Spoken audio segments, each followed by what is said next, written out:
ہمارے چینل کو سبسکرائب کریں اور بیل آئیکن دبائیں۔ الحمدللہ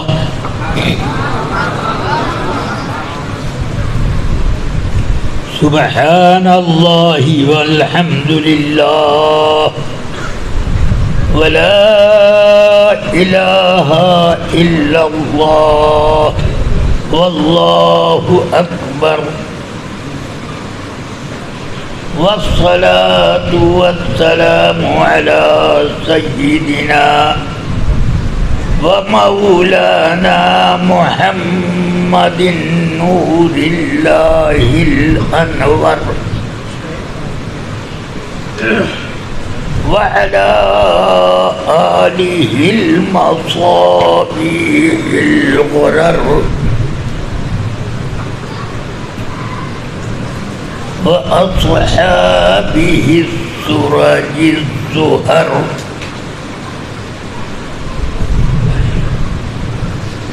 صلاة تنور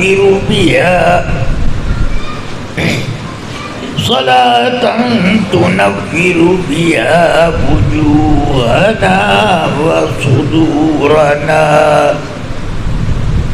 وقلوبنا وقبورنا أما بعد فأعوذ بالله من الشيطان الرجيم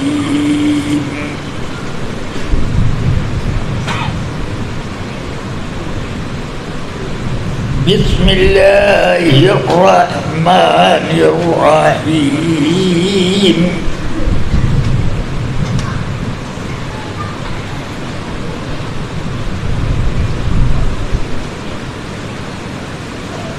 إنما يخشى الله من عباده العلماء صدق الله العلي العظيم وصدق رسوله النبي الكريم الأمين صلى الله عليه وعلى آله المطهرين الطيبين وعلى أصحابه الهداة أقوم الدين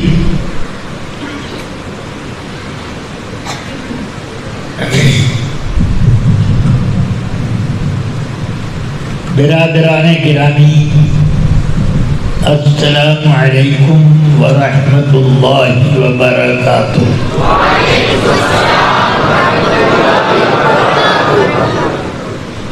جس خوبصورتی کے ساتھ آپ لوگوں نے میرا سلام قبول فرما کر جواب دیا، اس سے زیادہ خوبصورتی کے ساتھ سید کائنات رحمت للعالمین صلی اللہ علیہ وسلم کی بارگاہ میں نذرانہ صلاۃ و سلام پیش کریں گے تو آقا کائنات کتنا خوبصورت جواب دیں گے۔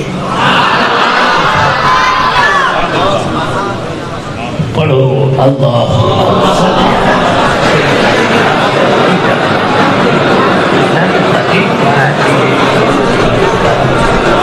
وعلى آله وأصحابه وبارك وسلم۔ میرے والد ماجد حضور صدر الشریعہ علیہ رحمہ زیارت حرمین طیبین کے لیے جا رہے تھے۔ حافظ ملت علیہ رحمت و رضوان جو ان کے تو شاگرد ہیں، میرے استاد ہیں، میرے نہیں، استاد العلماء والفقہاء والصوفیاء وصاحب اصحاب اہل الطریق، کتنوں کے استاد ہیں۔ وہ آئے حضرت کو الوداع کہنے کے لیے ہمارے گھر سے ساتھ چلے. اس زمانے میں ٹرین کا سفر ہوتا تھا، پلین تو تھا ہی نہیں. تو اب وہ ٹرین سے چلتے رہے. مولانا کے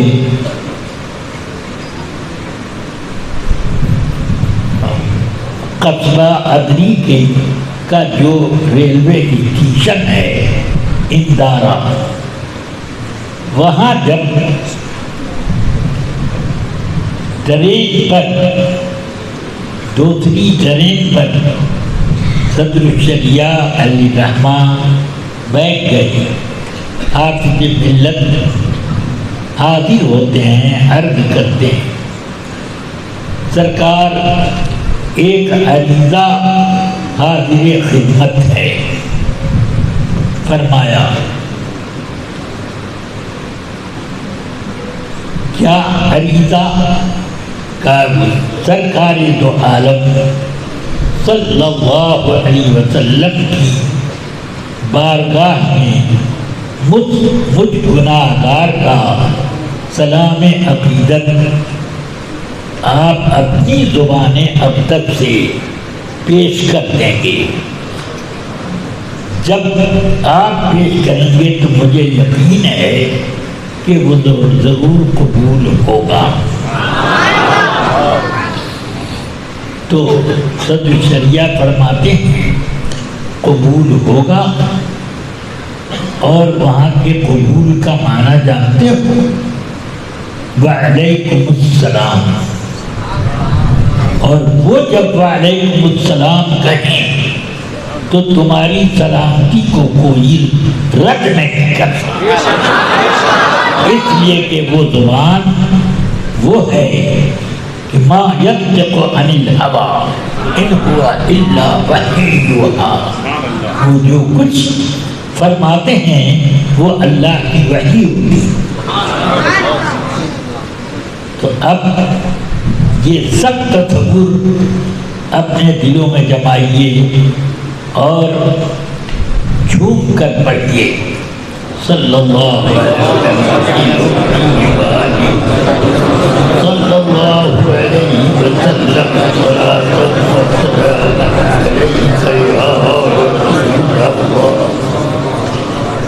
وعلى آلك وأصحابك يا خير خلق الله.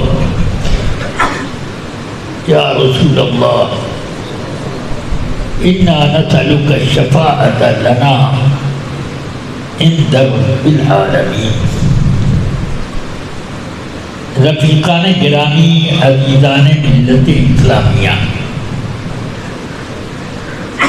اللہ تبارک و تعالی نے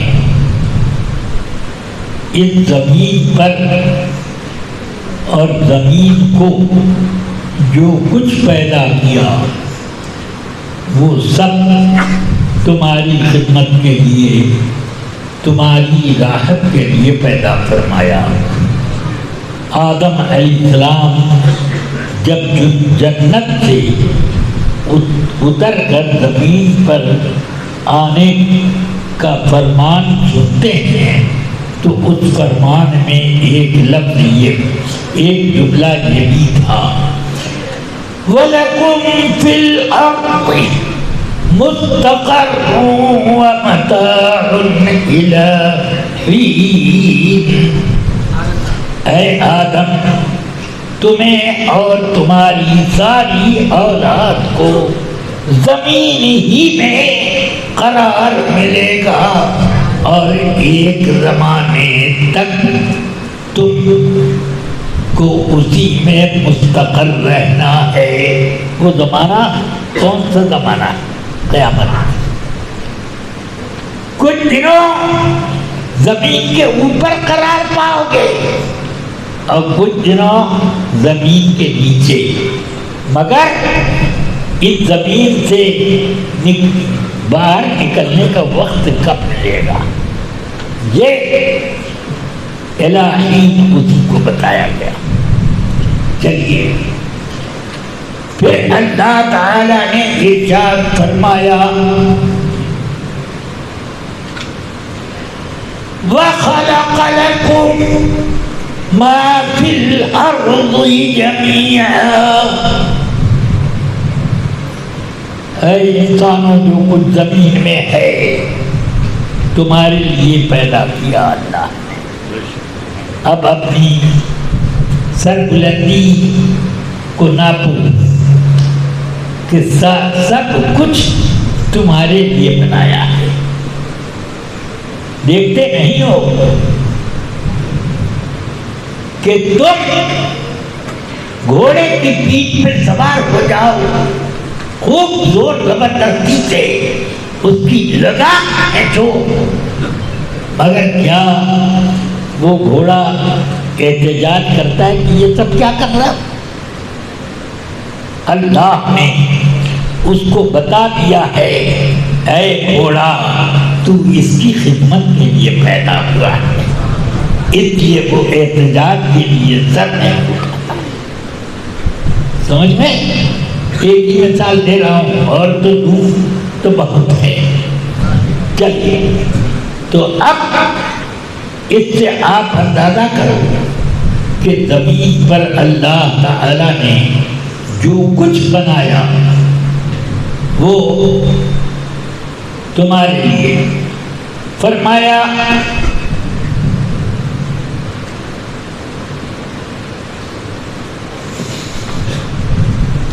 اخرج منها ماءها ومرعاها والجبال أرساها متاعا لكم ولأنعامكم۔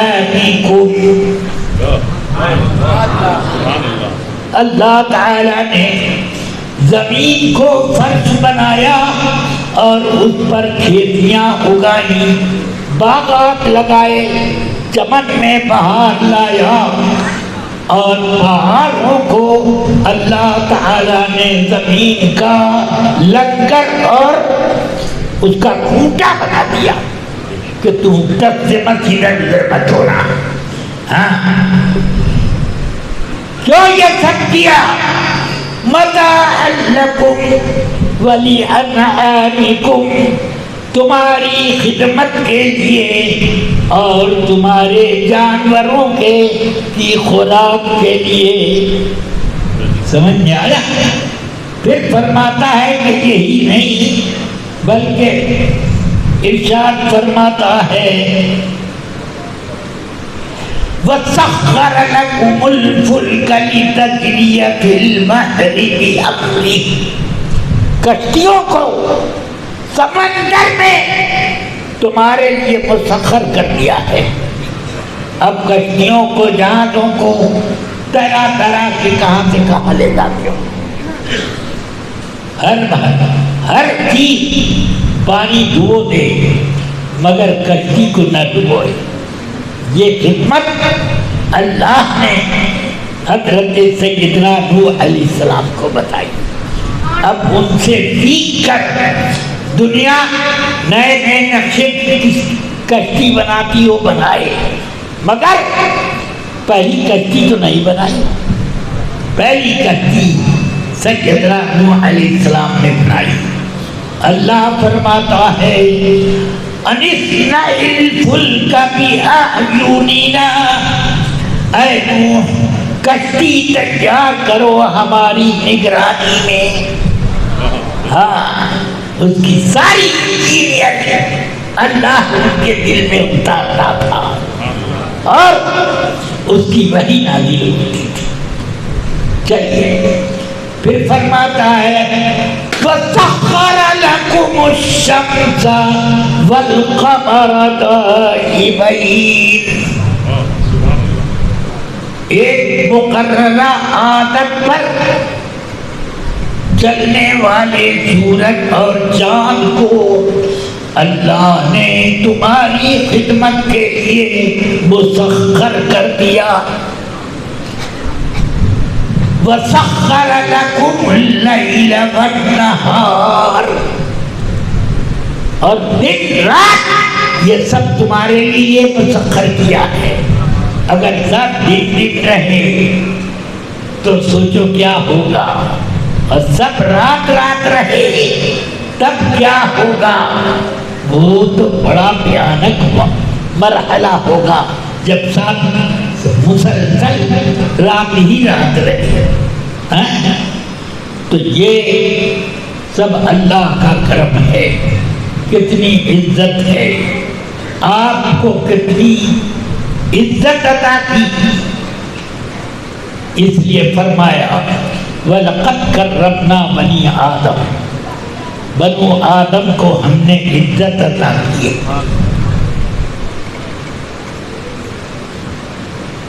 پھر اب تو تکبر کا پتلا بن جاؤ گے یہ جب سنو. مگر سوچو ذرا، اللہ نے یہ سب کچھ تمہارے لیے بنایا، کبھی سوچا کہ مجھے کس کے لیے بنایا؟ یہ کبھی سوچا؟ اس چیز کو سوچو قاعدے سے کہ ہمیں کس کے لیے بنایا. تو فرماتا ہے میں نے تم کو اپنے لیے بنایا، میری عبادت کرو، میری رضا جوئی کرو. اور میری رضا جوئی نہیں کر پاؤ گے میرے محبوب کا دامن پکڑو. من یطیع الرسول فقد اطاع اللہ، جس نے رسول کی غلامی کی اس نے اللہ کی بندگی کی. اب سمجھ میں آئی بات؟ تو تم پیدا ہوئے ہو اسی مدینے والے آقا کے لیے، ان کی بارگاہ سے وابستہ رکھو اس کے لیے. لہذا کبھی اپنی موچ پر داؤ مت دینا، رسول پاک کی غلامی پر بس اپنے آپ کو قائم رکھنا. یہ ہے، سمجھ میں آیا؟ ہاں. تو اس بنا پر جس نے موت پر دائو کیا تو کان من المتکبرین پڑھا ہے کہ ابلیس کے لیے تکبر عزازیل را خار کر بدلدان لعنت گرفتار کر.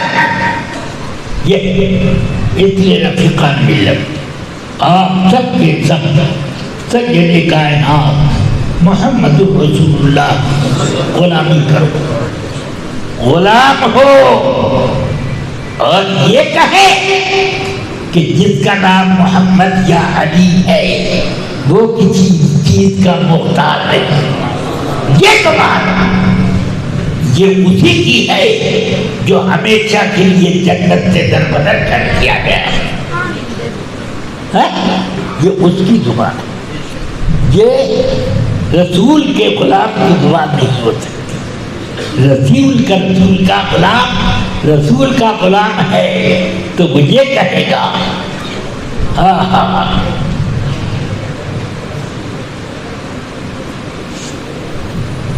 وہ زبان جس کو سب کن کی کنجی کہیں، اس کی نافذ حکومت پہ لاکھوں سلام. ہاتھ جس سمت اٹھا غنی کر دیا، موج بحر سماحت پہ لاکھوں سلام. یہ غلام کی آواز سمجھ گئے؟ ہاں. میں تو مالک ہی کہوں گا کہ ہو مالک کے حبیب، یعنی محبوب و محب میں نہیں میرا تیرا. یہ اب ان کی بارگاہ میں پہنچنے کے بعد آپ بھی صرف ایک غلام کی حیثیت سے رہتا ہے. سوچو ذرا، انبیاء رسول کے بعد سب سے اونچے درجے والی مخلوق کا نام کیا ہے؟ ابو بکر صدیق، افضل الخلق بعد الانبیاء والرسل۔ سمجھ میں آئی ہو؟ تو اب ان کا حال سنو بخاری شریف میں، آقا کائنات صلی اللہ علیہ وسلم منبر پر جلوہ بار ہیں، فرماتے ہیں اللہ نے اپنے ایک بندے کو اختیار کیا کہ چاہو تو دنیا میں رہو، چاہے میرے پاس آ جاؤ۔ تو اس بندے نے اللہ کے دربار کو پسند کر لیا، ایک بندے کو اختیار کیا۔ تمام صحابہ خاموش ہیں، سن رہے ہیں، اور ابو بکر صدیق آپ تو بلک بلک کے رونے لگے۔ حدیث کے راوی سیدنا ابو سعید خدری فرماتے ہیں ہم لوگ تعجب میں پڑ گئے کہ اللہ نے اپنے کسی بندے کو یہ اختیار دیا ہے، تو ان شیخ صاحب کو کیا بلکنے اور رونے کی ضرورت؟ مگر ہمیں بعد میں معلوم ہوا کہ ابو بکر اعلمنا، ہمیں بعد میں معلوم ہوا کہ ابو بکر ہم سب میں سب سے زیادہ علم رکھتے ہیں، کہ انہیں یہ بات سمجھ میں آ گئی کہ جس بندے کو اختیار کیا ہے وہ رسول پاک ہیں، تو اس کا مطلب ہے کہ رسول پاک ہم سب کو چھوڑ کر تشریف لے جائیں گے، اسی لیے وہ رو رہے تھے۔ تو اللہ کے رسول سرور کائنات صلی اللہ علیہ وسلم منبر سے اتر کر آئے۔ بخاری شریف میں سنیے، بخاری شریف میں آئے اور آ کر ان کو تھپکی دی، پھر منبر پر تشریف لے گئے، فرمایا ما نفعنی احد فی نفسہ ومالہ ما نفعنی ابو بکر، کسی نے بھی اپنی جان اور اپنے مال سے مجھ کو کوئی فائدہ اتنا نہیں پہنچایا جتنا کہ ابو بکر نے اپنی جان اور مال سے مجھ کو فائدہ پہنچایا۔ سبحان اللہ، کتنے شہدائے کربلا، وہ شہدائے بدر و احد ہے، شہدائے خیبر و حنین ہے، یہ سب بڑے بڑے شہداء ہیں، مگر ابو بکر نے اپنی جان غار ثور میں جو تھوڑی پیش کر دی تھی اور آقا نے اس کی واپسی کا انتظام فرما دیا، وہ قربانی ابو بکر کی سب پر بھاری ہے، سب پر بھاری ہے، یہ شان ہے، سمجھ گیا؟ تو یہ فرماتے ہیں کہ کسی نے اپنی جان سے اور اپنے مال سے وہ فائدہ نہیں پہنچایا جو ابو بکر نے اپنی جان اور مال سے فائدہ پہنچایا۔ کتنی عظیم سند ہے حضرت ابو بکر کے لیے کہ اتنا فائدہ پہنچایا، مگر ذرا انداز غلامی دیکھو، عرض کرتے ہیں یا رسول اللہ ان انا ومالی الا لک یا رسول اللہ، میں اور میری جان کیا، میرا مال کیا، سب کچھ میرا کچھ نہیں ہے، وہ سب آپ ہی کا تو ہے، سب آپ کا ہے، زیر و زبر آپ کا ہے، بیر و بر خود کو تر آپ کا ہے، سب آپ کا، میں بھی آپ کا۔ اور میرا مال بھی آپ کا. ذرا سوچو، یہ فرما رہے ہیں. اس سے کیا اندازہ نہیں ہوتا کہ غلاموں کا کیا انداز ہوتا ہے. سمجھ گئے؟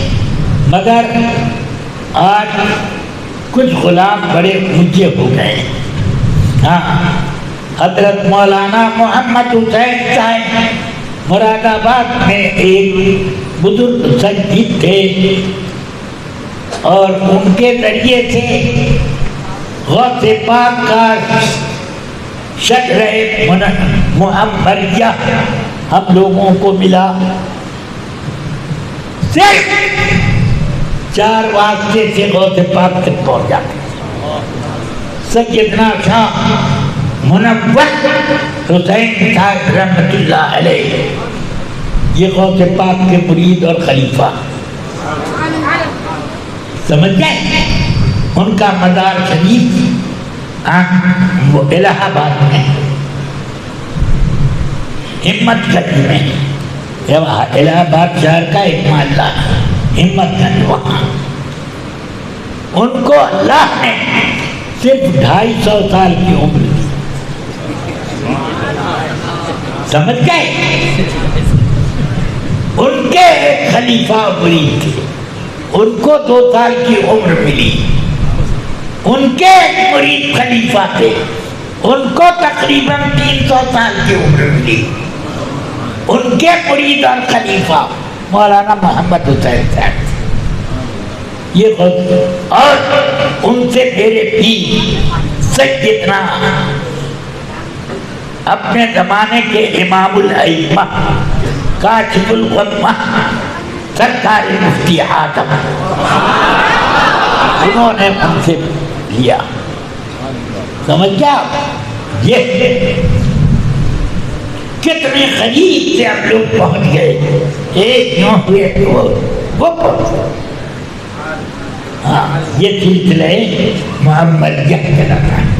منوریہ محمدیہ. بہرحال مجھے یہ عرض کرنا ہے کہ وہ حضرت مولانا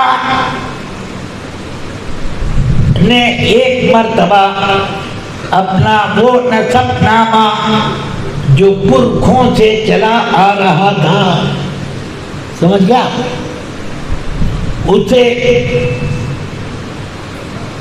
ایک شعر ان کی زبان پر آیا. بندے عشق شدی ترک نسب کن جامی، بندے عشق شدی ترک نسب کن جامی، کہ دری راہ فلاں ابن فلاں کی دینے. یہ بڑا اپنا نسب نامہ پھاڑ گیا کہ اب میں بندہ عشق سرکار کا عاشقدار، اس بارگاہ کا نسب کیا پیش کروں؟ میں اس دربار کا عاشق ہوں. سمجھ میں آیا؟ اور عشق کا نسب نامہ پڑھاؤ مضبوط ہوتا ہے. سبحان اللہ. بھائی دیکھو، سیادت بہت بڑا فضل ہے نسب میں. اس نسب کو ہر نسب پر فضیلت ہے. اس فضیلت کی وجہ سے کتنے لوگوں نے اپنے آپ کو سید لکھنا شروع کیا. ابو الاعلیٰ مودودی ہمیشہ اپنے کو لکھتے رہے سید ابو الاعلیٰ مودودی، جو کفر و الحاد میں مبتلا. سمجھ گئے؟ اور یہ ندوۃ العلماء کے ہاں ابو الحسن علی ندوی اپنے کو کیا لکھتے؟ سید ابو الحسن علی ندوی. ندوی بھی ہے اور نبوی نسب بھی پیش کر رہا ہے. لا الہ الا اللہ. یہ ایسے اور کتنے ہوں گے. اس لیے لوگوں ہمیشہ اپنے ہاتھ میں آل رسول کا بھی دامن رکھو اور صحابہ رسول کا بھی. میرے آقا سرور کائنات نے ارشاد فرمایا، بخاری شریف کتاب المناقب میں یہ حدیث ہے، لا تسبوا اصحابی فلو ان احدکم لو انفق مثل احد ذهبا ما بلغ مد احدهم ولا نصیفہ. فرماتے ہیں کہ میرے صحابہ کو برا مت کہو.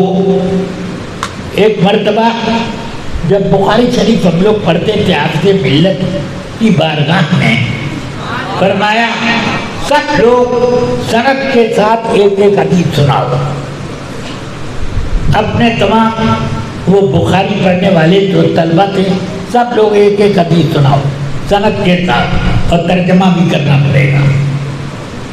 مجھ سے فرمایا تو پڑھ، تو میں نے یہی حدیث پڑھی، سند بھی پڑھی اور حدیث کا متن بھی. فرمایا ٹھیک ہے ترجمہ کرو. تو میں نے کہا میرے صحابہ رسول پاک صلی اللہ علیہ وسلم نے فرمایا ہے کہ میرے صحابہ کو برا بھلا مت کہو. تو فرمایا کیا بولے، کیا کہا؟ میں نے کہا برا بھلا نہ کہو. میں برا نہ کہو یہ تو بات سمجھ میں آتی، بھلا نہ ہوگا کہ کیا مطلب اس کا کیا مطلب؟ اب بات سمجھ میں آ گئی. برا بھلا کا لفظ دنیا میں یہ سب ہندوستان میں بولتے رہتے ہیں، مگر ہمارے بزرگوں کی شان تھی کہ یہ لوگ بولتے ہیں اس کا اعتبار مت کرو، شریعت کیا جائز کرتی ہے اس کا اعتبار.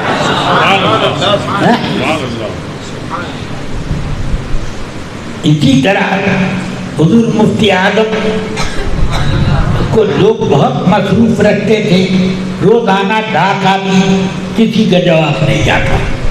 میں نے عرض کی سرکار میں جب تک یہاں پر ہوں چھٹی کے دنوں میں مجھے یہ سب روزانہ جو ڈاکہ دیے عنایت فرما دیا کریں، میں حضور کی طرف سے جواب لکھ دیا کروں گا. کہنے کہ مجھے جواب بتانے کا وقت بھی تو نہیں ہے. میں نے کہا حضور میں اپنی طبیعت سے لکھ دوں گا جواب، جو پسند آئے اس پر دستخط کر دیجیے گا، جو نہ پسند آئے اس کو بتا دیجیے گا، وہ کاٹ کے اس کا دوسرا لکھ دیں گے. پر میں ٹھیک ہے لے جاؤ. تو میں لیا لکھ کر کے بھیجا. ایک صاحب نے خط لکھا، میرے والد صاحب کا انتقال ہو گیا اور حضور دعائے مغفرت فرمائیں، یہ ہے وہ ہے، سب انہوں نے لکھا. تو میں نے جواب لکھا، وعلیکم السلام ثم السلام علیکم. اس آپ کے والد صاحب کا انتقال ہو گیا، اس خبر سے مجھے بے حد افسوس ہوا. فرمایا کیا لکھا؟ پھر پڑھ دیا کہ یہ بے حد کیا چیز ہے، بندے کا ہر کام تو محدود ہے، یہ بے حد کہاں سے ہو گیا. میں اس لفظ کو پسند نہیں کرتا، بدل دو. میں نے چاقو کی نوٹ سے مٹا کر وہاں پر بہت لکھ دیا، تو آپ نے دستخط فرما دیا. تو یہ بزرگوں کی بارگاہ میں جب آدمی غلامانہ حاضر رہتا ہے تو اس وقت بہت سے ایسی علم کی بہت سی گھاٹیاں سامنے آ جاتی ہیں. یہ سب جن لوگوں کو علم تو بہت حاصل ہو گیا مگر بزرگوں کی بارگاہ کی غلامی نہیں ملی، ان سے بہت غلطیاں. سمجھ گیا؟ ہم نے یہ نہیں کبھی دیکھا کہ حافظ ملت میرے باپ کے شاگرد ہیں، یہ ہمیشہ سوچتے رہے کہ ہم حافظ ملت کے غلام ہیں، سمجھ گئے؟ اور حضور مفتی اعظم کی بارگاہ میں کبھی یہ سوچ کر کے نہیں حاضر ہوئے کہ میرے والد ماجد کے یہ بے تکلف دوست ہیں، بلکہ حاضر ہوئے تو یہی سوچ کر کہ یہاں سے خزانے رحمت تقسیم ہوتا ہے، ہم اس بارگاہ کے غلام ہیں، تو تب جا کر کے کچھ تھیلیاں بھرنی شروع، سمجھ میں آیا؟ یہ اللہ تبارک و تعالیٰ کا کرم ہے۔ اب چلیے، تو یہ سرکار فرماتے ہیں کہ میرے صحابہ کو برا نہ کہو، اس لیے کہ اگر تم میں سے کوئی احد پہاڑ کے برابر سونا، غلہ نہیں، سونا خدا کی راہ میں خرچ کر دے تو وہ میرے صحابہ کے سیر بھر گیا آدھے سیر جو کے خرچ کے برابر بھی نہ پہنچے گا۔ کیا ہوا؟ اور آدھا سیر جو، ارے یار ذرا سا کھرچ لو، اگر سونے میں سے تو اس میں کئی کلو ہو جائے، مگر فرماتے ہیں سرکار آدھا سیر جو کے برابر بھی احد پہاڑ کے برابر سونا خرچ کیا ہوا اس مرتبے میں اللہ کے ہاں نہ پہنچے گا، تو صحابہ کا کتنا مرتبہ ہے، سمجھ رہے ہیں؟ سبحان اللہ، یہ وہ صحابہ ہیں کہ ان لوگوں نے جو ایک نگاہ سرکار دو عالم صلی اللہ علیہ وسلم کی زیارت کی ہے، اس ایک نگاہ کی زیارت کے برابر ہماری زندگی بھر کی عبادت نہیں۔ سمجھ میں آئی بات؟ تو پھر یہ کیسے ہمت ہوتی ہے کہ رسول پاک کے کسی صحابی کو گالی دی جائے؟ ایک رافضی، غالی رافضی رضی اپنی کتاب نہج البلاغت میں لکھتا ہے کہ حضرت امام علی ابن ابی طالب نے فرمایا میرا اور معاویہ کا اختلاف ایمان اور کفر کا ہرگز نہ تھا، بلکہ وہ ہمارے اوپر ایک الزام عائد کرتے تھے حالانکہ اس سے بری ہیں۔ وہ الزام عائد کرتے تھے کہ علی کے چاہنے والوں نے حضرت عثمان غنی کو شہید کیا، سمجھ گئے؟ ہاں، اب بات تو ایسے کہہ دیتے ہیں کہ لعنت ہے ان لوگوں پر جو امیر معاویہ کی حمایت میں بولتے ہیں۔ میں نے کہا لا حول ولا قوت، رسول پاک سرور عالم صلی اللہ علیہ وسلم کہ نسل کا صحیح آدمی ایسا نہیں بولے گا، اور بول بھی دیا تو مرنے سے پہلے ضرور توبہ کرے گا۔ ہاں، ایسے نہیں کہ وہ یوں ہی چلا جائے، یا تو سجد نہیں ہوگا، اور سجد ہوگا تو توبہ ضرور کرے گا۔ سمجھ میں آئی کہ نہیں بات؟ توبہ ضرور کرے گا۔ حضرت مولا علی کرم اللہ وجہ الکریم خارجیوں سے جنگ کرنے کے لیے لشکر لے کر گئے تو ادھر ملک شام سے حضرت امیر معاویہ بھی خارجیوں سے لڑنے کے لیے اپنی فوج لے کر آ گئے. دونوں طرف سے خارجیوں کو گھیر کر ایسا قتل عام کیا کہ پھر انہوں نے سر ابارنے کا ارادہ بھی نہ کیا. سمجھ رہے ہیں یہ؟ تو اب اگر دونوں میں جھگڑا ہوتا تو مولا علی اپنا لشکر واپس لے کر کے چلے آتے. اب چلو دونوں دشمن آپس میں فیصلہ کر لو. تو اب اس طرح پر یہ دیکھیے.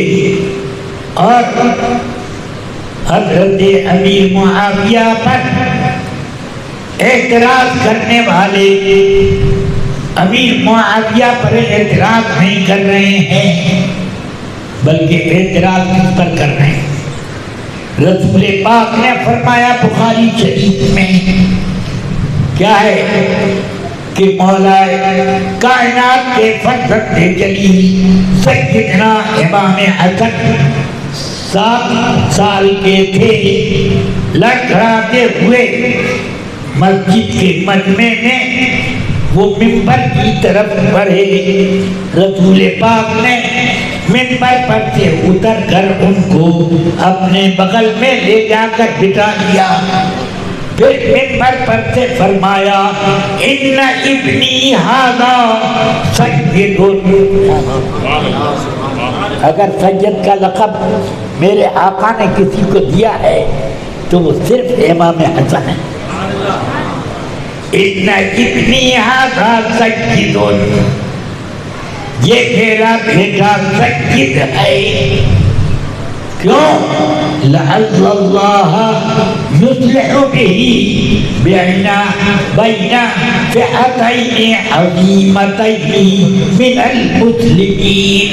ایک ایک لفظ پر خوب اچھی طرح بیان کیجیے گا. فرماتے ہیں کہ یہ سید ہے، اس لیے سید ہے کہ یہ مسلمانوں کی 2 بہت بڑی جماعتوں کے درمیان صلح کرا دے گا. سمجھ آیا؟ صلح کرا دے گا. تو تعریف ہوئی کہ نہیں کہ یہ صلح کرائیں گے اس لیے یہ سجدے. اب وقت آیا امیر المؤمنین سیدنا مولائے کائنات علی مرتضیٰ کرم اللہ وجہہ الکریم کو جب خنجر مارا ابن ملجم نے تو بہت شدید زخمی ہو گئے اور وفات پانے کا وقت قریب آ گیا. تو حضرت امام حسن کو بلا کر آپ نے خلافت سپرد کی کہ 30 سال تک خلافت راشدہ ہے. رسول پاک نے فرمایا الخلافت 30 سنہ، 30 سال. اور ابھی 29.5 ہوئے تھے کہ مولا کائنات شہید ہو گئے. اور انہوں نے اپنے فرزند کے لیے امامت خلافت سپرد فرمائی. وہ اب خلیفہ ہو گئے. 6 مہینہ آپ نے خلافت چلائی اور پھر اس کے بعد حضرت امیر معاویہ 1 لاکھ کی فوج لے کر کوفے کی طرف دمشق سے آنے لگے ایسے. اور کوفے میں حضرت سیدنا امام حسن رضی اللہ عنہ نے 1.25 لاکھ کے قریب لوگوں کی فوج تیار کر لی. وہ بھی فوج نکلی. دونوں فوجیں آمنے سامنے ایسے کھڑی ہو گئی. حضرت سیدنا امام حسن رضی اللہ عنہ بیچ میں آئے اور اونچی جگہ سے اچک اچک کے دیکھا بڑی لمبی لمبی فوجیں دونوں طرف۔ انہوں نے فرمایا لڑائی نہیں ہوگی، جاؤ امیر معاویہ کو بلا کے لاؤ، مجھ سے صلح کرے اور صلح کی شرائط طے کرے۔ آئے امیر معاویہ، سبحان اللہ، امیر معاویہ موج پر تاؤ دیتے تھے، یہ بول سکتے تھے میں نہیں جاؤں گا، وہ خود آ کر کے خلافت میں نہیں، بلکہ وہ جانتے تھے کہ آل رسول کا کوئی مرتبہ سمجھ گئے۔ تو وہ آئے، حضرت مولا علی نے کہا بتاؤ میری اور تیری فوج کی جنگ ہوگی، خون کس کا بہے گا ادھر یا ادھر، بتاؤ کس کا خون بہے گا؟ کہ مسلمانوں کا۔ کہ تمہیں پسند ہے؟ میں تو ہرگز نہیں پسند کرتا کہ میں اپنی خلافت کے لیے کسی ایک مسلمان کا خون بہے، میں تم کو خلافت دے دوں گا، مگر شرط طے کرو کہ جو آپ فرمائیں وہ شرط میں منظور کر لیتا۔ فرمایا سنو، پہلی شرط یہ کہ تم کو اگر خلافت مل جائے، اگر تم پہلے مرے تو خلافت مجھے واپس آئے گی، اور میں اگر پہلے مرا تو خلافت تم کسی اور کو نہیں دے سکتے، مسلمان خود اپنا خلیفہ چنیں گے، سمجھ گیا؟ اور یہ بھی سن لو کہ ہم اہل بیت کا نفقہ بیت آپ کو پیش کرنا پڑے گا، اور ہمارا ادب و احترام کرنا ہوگا۔ خطبے میں جو ہم لوگوں کے اوپر طعنے کے الفاظ بولے جاتے ہیں وہ سب بند کرنے ہوں گے۔ سب شرطیں انہوں نے قبول کی اور اس کی پابندی کی، اور بھی جو شرطیں رہی سب قبول کیا، آپ نے دے دیا۔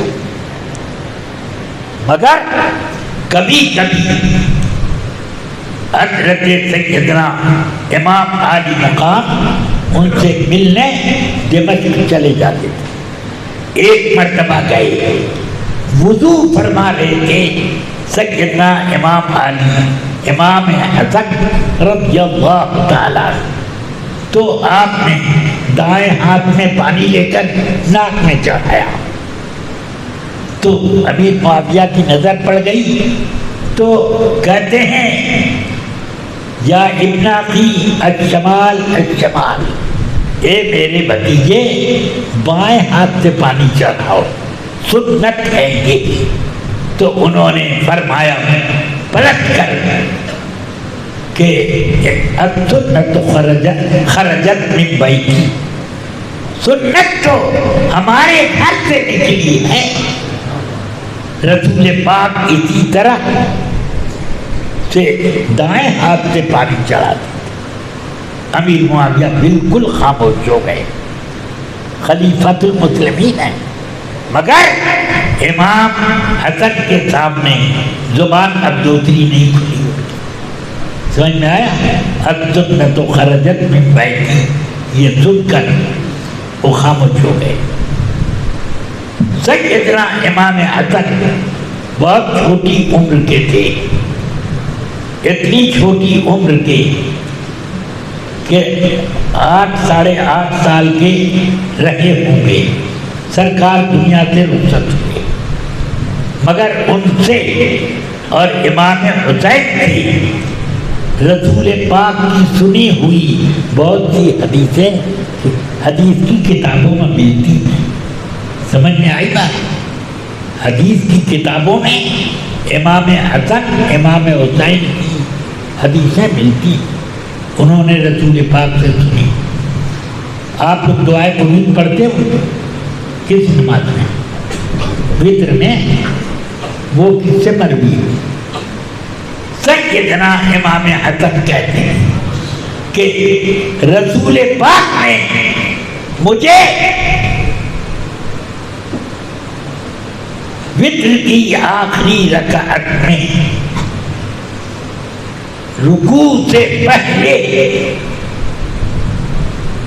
یہ قرات کے بعد اور رکوع سے پہلے یہ دعا پڑھنے کا حکم کیا. اس پر سارے حنفی لوگ عمل کر رہے ہیں. اس حدیث پر کوئی یہ نہیں کہتا کہ نابالغ کی حدیث ہے، بچے کی حدیث ہے. ارے حدیث بچے نے سنی اپنے بچپن میں، مگر یاد رکھی اپنے بڑھاپے میں.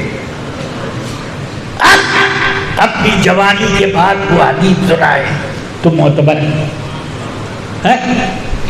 حضرت سیدنا نعمان ابن بشیر کی حدیث بخاری شریف میں ہے.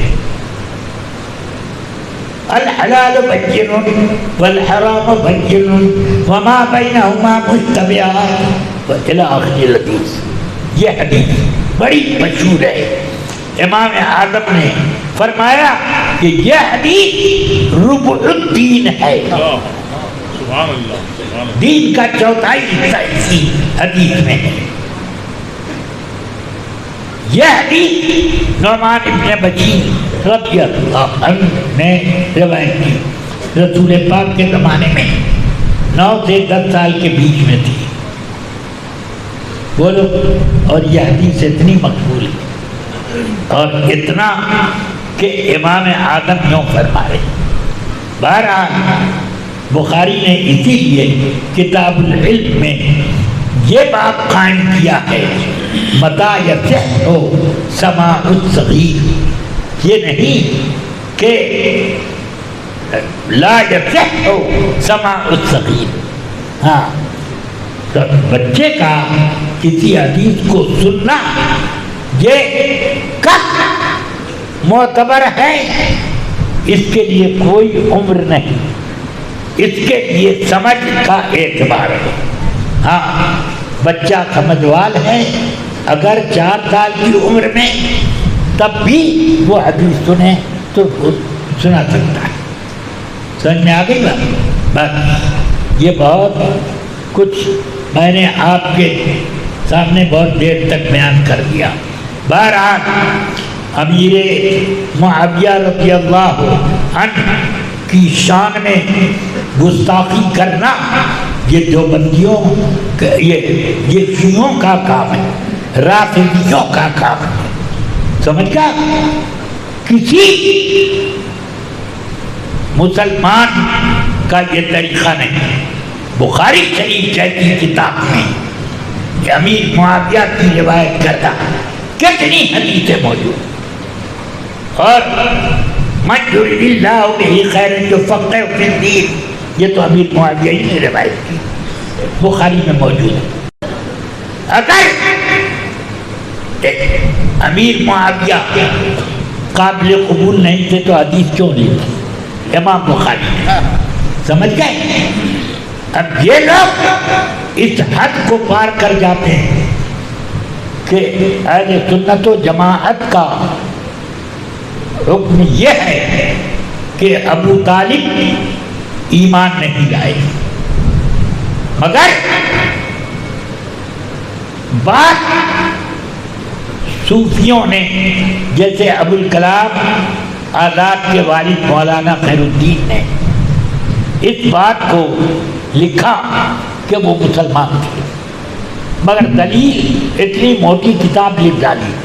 میں نے پڑھا کہیں کوئی مضبوط دلیل ہی نہیں. سمجھ گئے؟ اب بخاری نے امام مسلم نے یہ تو ضرور حدیث تخلیق کی، وہ توبہ نہیں کر سکے، توبہ نہیں کیا۔ یہ حدیث بھی دونوں نے تخلیق کی کہ حضرت عباس نے رسول پاک سے کہا کہ هل نفعت ابا طالب فانه كان ينافع عنك، یا رسول اللہ کیا آپ نے ابو طالب کو کوئی فائدہ پہنچایا؟ آپ کے لیے وہ لوگوں سے جھگڑا بول لے لیتے تھے، پنگا لے لیتے تھے لوگوں سے، اور آپ نے کوئی فائدہ پہنچایا؟ فرمایا نعم كان في قعر من النار فأخرجته إلى رحراء، جہنم کے نچلے گڈھے میں تھا کہ دن رات میرے معجزات دیکھتا اور ایمان نہیں لایا تو کہاں رہنا چاہیے؟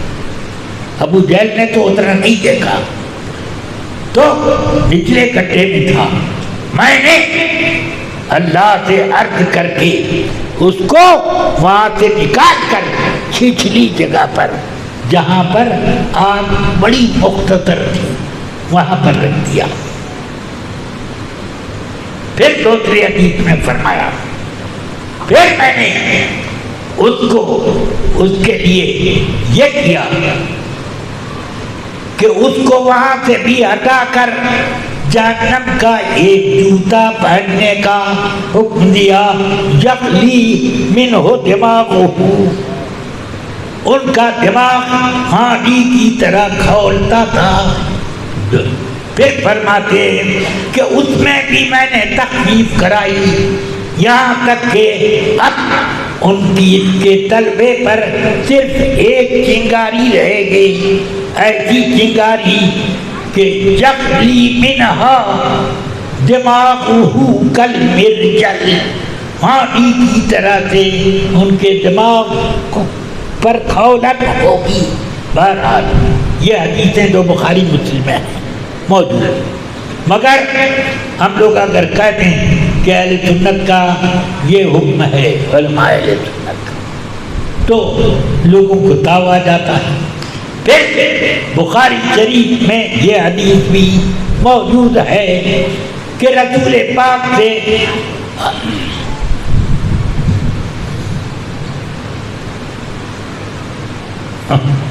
غالباً حضرت اسامہ ابن زید نے یہ پوچھا، نام میں ذرا شبہ ہو رہا ہے، یہ پوچھا کہ یا رسول اللہ کل آپ فتح مکہ کے دن کہاں پر قیام فرمائیں گے؟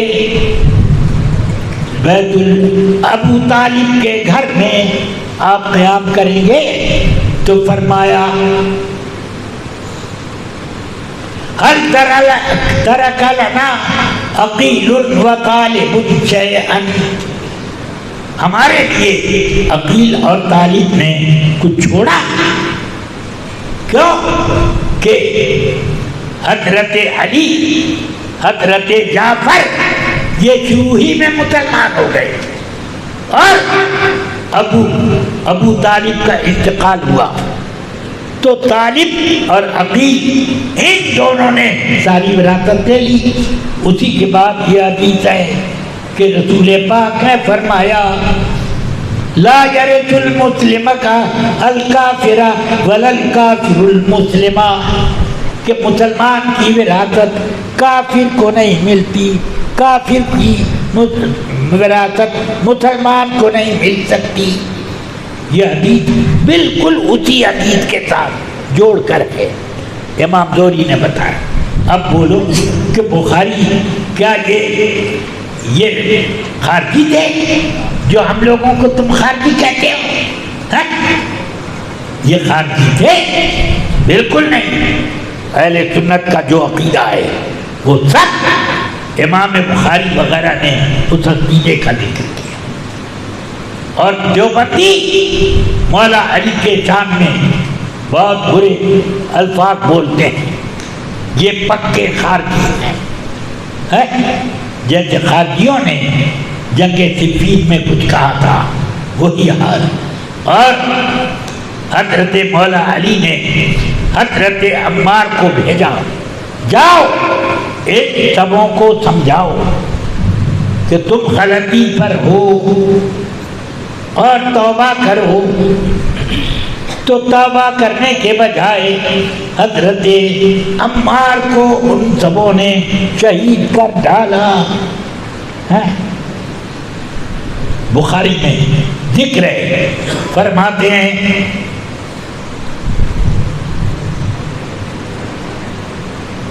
کہ جنگ وہ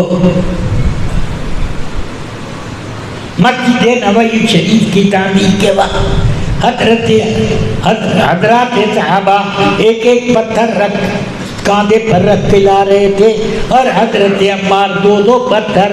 تو رسول پاک کی نظر پڑ گئی ان کے سینے اور پیٹ پر سے دھول کو جھاڑنے لگے اور فرمایا کہ وَيْحَكَ یا عمار، ہائے ہائے اے عمار، تقتلہ الفئۃ الباغیہ، اس کو ایک باغی فرقہ قتل کر دے گا.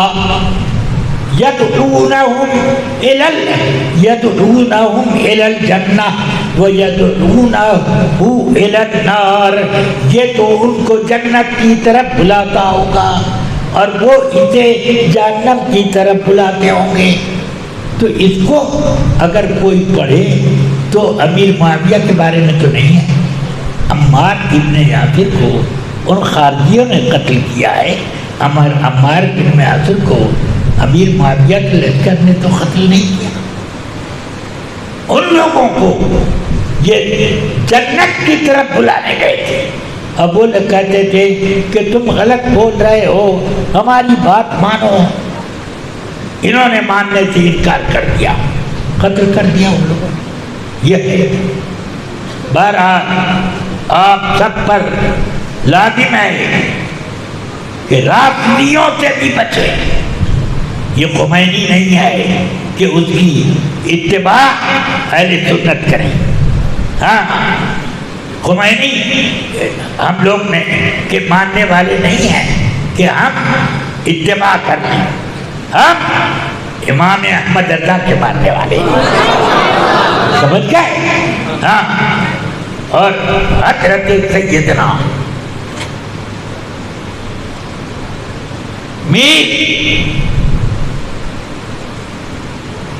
میر عبد الواحد بلگرامی قدس سرہ السامی کے ہم ان کے متبع. انہوں نے کہاں پر یہ لکھا کہ اس سلسلے میں یہ صحیح ہے وہ صحیح ہے. اس لیے رفیقان ملت، عزیزان گرامی، آپ اپنا ایمان سنبھالو. قیامت میں صرف ایمان کام آئے گا. یہ کہ فلاں کے ساتھ ہم تھے، فلاں کے ساتھ تھے، یہ نہیں. ساتھ ایمان والے کا تھا یہ معتبر ہوگا. ساتھ اگر بہکانے والوں کا تھا تب تمہارے لیے بہت بڑی مصیبت ہے. اللہ تبارک و تعالی ہم سب کو صراط مستقیم پر چلائے اور مسلک اعلیٰ حضرت پر ہمیں مضبوطی سے قائم رکھے. مسلک اعلیٰ حضرت کوئی نیا مذہب نہیں ہے. مذہب اہل سنت کا نام یہ مسلک اعلیٰ حضرت یہ اسی لیے کہا جاتا ہے کہ اعلیٰ حضرت کے طور طریقے کو اپناؤ. کوئی مائی کا لال ایسا پیدا نہ ہوا کہ سیدنا اعلیٰ حضرت رضی اللہ تعالی عنہ کے بارے میں کوئی ایسا فتویٰ دکھا دے جس میں اعلیٰ حضرت رضی اللہ عنہ نے مولائے کائنات کی شان میں ایک لفظ برا کہا. سمجھ گئے؟ امیر معاویہ کی کے بارے میں تو ذکر کیا کہ وہ بے شک اخیر تک رسول پاک کے صحابی رہے اور ان سے کوئی غلطی نہیں. یہ باقی مشاجرات جو ہیں ان کے اور علی رضی اللہ عنہ کے، یہ اس مشاجرات میں فیصلہ کرنے آپ کو اور ہم کو جانے کی کوئی ضرورت نہیں ہے. سمجھ گئے؟ مائی بابا آپس میں لڑ جائیں تو اولاد کو حق نہیں کہ بابا تو غلط ہے، میری اماں صحیح ہے، یا اے اماں تو غلط ہے، ابا صحیح ہے، یہ سب بولنے کا حق نہیں ہے. سمجھ گئے؟ دعا کرو اللہ سے، اے اللہ میرے ماں بھائی ماں اور باپ کا جو جھگڑا ہے اس کو جلدی مٹا دے. یہ کرو، اللہ تعالیٰ کرم فرمائے. وآخر دعوانا ان الحمدللہ رب العالمین.